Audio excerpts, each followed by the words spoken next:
బొడ్రాయి పండుగలు జరిగాయి. ఈ బొడ్రాయి పండుగలు జరిగినప్పుడు ఎంత దోపిడీ జరిగిందో మీరు ఆలోచించండి. నేను ఎప్పుడో టీవీ 9లో మాట్లాడితే చిన్న వీడియో చేశారు, కొన్ని కోట్ల మంది చూశారు ఆ చిన్న వీడియో. బొడ్రాయి పండుగ ఎంత దోపిడీ చేసింది మనుషుల్ని. ఒక ఊరిలో బొడ్రాయి పండుగ అంటే 7 రోజులు జరిగితే ఊరిలోకి ఎవరు రావద్దు, ఊరి బయటికి ఎవరు వెళ్ళొద్దు, ఊరిలోకి వచ్చింటే ఇంక అందులోనే ఉండాలి. అందుకే మొత్తం చుట్టాలందరినీ పిలుచుకుంటారు. ఆ ఊరిలో ఎక్కడెక్కడ ఉన్న వాళ్ళు అందరూ వస్తారు.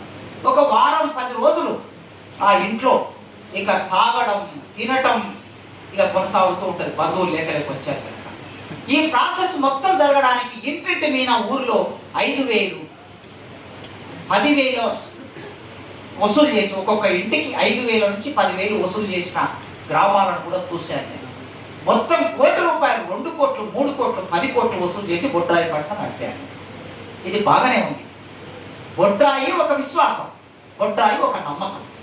ఈ నమ్మకం చుట్టూ ఎంత దోపిడీ జరిగిందో ఆలోచిస్తే, ఒక ఇంటిలో 10 మంది ఉన్నారనుకుంటే 10 మంది వారం రోజులు తాగడం మొదలు పెడితే 10 మందిలో 5 మంది మగవాళ్ళు ఉంటే 5 మంది తాగితే మద్యం సేవిస్తే రోజుకి ఒక కాటన్ అయిపోతే ఒక కాటన్కి ఎంత అవుతుందో మీరు లెక్క కట్టండి. 10 రోజులకి ఎంత అవుతుంది? ఈ డబ్బు ఎవరి దగ్గరికి వెళ్తుంది? ఆ వైన్ తయారు చేసే, బీరు తయారు చేసే ఒక పెట్టుబడిదారుడు ఉంటాడు కదా, ఆ పెట్టుబడిదారుడికి డబ్బులు వెళ్తాయి. ఆ తర్వాత 10 మంది కొత్త బట్టలు కొనుక్కొచ్చుకుంటారు. ఈ కొత్త బట్టలు కొనుక్కొచ్చుకున్నటువంటి ఆ డబ్బులన్నీ ఎక్కడికి వెళ్తాయి? వస్త్ర పరిశ్రమ ఎవడి చేతిలో ఉందో పెట్టుబడిదారుడు వారి చేతుల్లోకి వెళ్తాడు. ఈ 10 మంది 10 రోజులు కూర్చొని తింటారు, ఏ పని చేయాలి. 10 రోజులు కూర్చొని తినడానికి బియ్యం కావాలి, పప్పులు కావాలి, ఉప్పు కావాలి, బెల్లం కావాలి, కూరగాయలు కావాలి. ఇవన్నీ డబ్బులు పెట్టి కొనాలి. ఈ అన్నిటికీ వ్యాపారస్తులు ఉంటారు. ఈ అందరి వ్యాపారస్తుల దగ్గరికి డబ్బు వెళ్ళిపోతుంది. మరి ఈ 50,000 ₹1,00,000 ఒక కుటుంబం ఖర్చు చేస్తే ఈ 50,000 నుంచి ₹1,00,000 మధ్యన ఆ కుటుంబం ఎక్కడి నుంచి తెచ్చింది డబ్బు అనేది ప్రశ్న, అసలు ప్రశ్న. సంపాదించిన డబ్బా, అప్పు తెచ్చిన డబ్బా. 90% కుటుంబాలు అప్పు తెచ్చారు.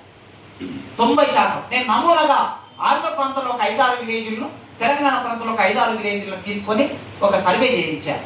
చేస్తే అందరూ 90% అప్పులు తీసుకొని పండగ కోసం ఖర్చు పెట్టారు.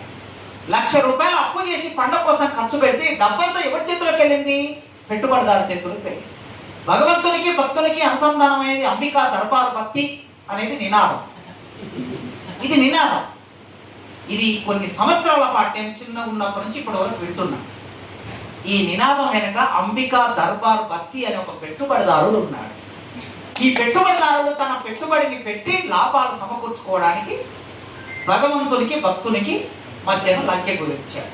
కనుక ఎప్పుడైనా మతము దేవుడు విడి అంశం కాదు, అది దోపిడిలో భాగం.